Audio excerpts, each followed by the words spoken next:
Hi friends, welcome back to another episode of Credit Sufu. My name is Alan. So I recently had to take a 6:45 morning flight from Bangkok International Airport because I'm a moron. I had a lot of work to do, so I decided to pull an all-nighter and arrive at the airport early. It also gave me a chance to adjust to my arrival time zone one day ahead. Now I'm more of a go to a restaurant and watch the planes kind of guy when I go to an airport, but this time I decided to check out a lounge and maybe grab a shower before my flight. Here's my review of that lounge. Alright guys, it's about 2:30 right now. Flight is at 6:50. We're going with Anna to Narita and then Narita.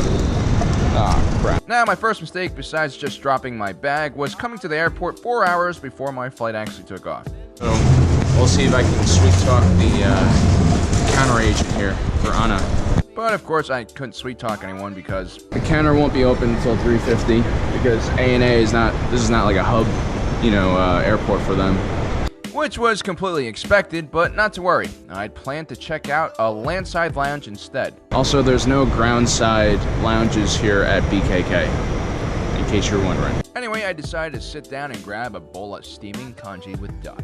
Finally, I was able to check in, and I found out that the only lounges that were open at 3 in the morning were the CIP Miracle Lounges located all around the airport, and the Air France Lounge.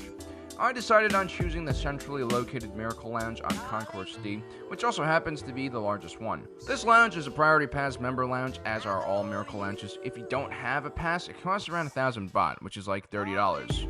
And I'm telling you right now, that will make the lounge feel a lot less miraculous. Walking in immediately, you'll notice it's quite a nicely appointed lounge with plenty of seating. Obviously, there were very few people as stupid as me to come so early for a flight. There's a few different seating areas, as well as a big main dining area buffet setup and a smaller dining area with halal food. Everything is quite new and clean in the lounge. I believe it was just opened recently after replacing the Lewis Tavern CIP lounge that was there originally. There's also plenty of power outlets in the wall and floor, and the Wi-Fi was extremely strong for the less than half a dozen people I saw in the lounge. The Miracle Lounge on Concourse D is also the only lounge that features an outdoor area called the Bamboo Garden. But to be honest, even at 3 in the morning during the rainy season, it's still way too hot and humid to be outside. I can see the appeal though if you're a smoker. It's much better to be outside than hotboxing a tiny glass box with strangers. It was early, so the breakfast or maybe pre-breakfast spread was out. This included your usual collection of pastries, cereals, yogurt, oatmeals, along with some hot food. There were standard Western breakfast items like eggs and ham, as well as Eastern breakfast items like fried rice and congee. In general, the food was pretty low quality and filled me with all kinds of negative emotions. I didn't really have to eat much though because of the awesome congee I had before, so it wasn't that bad.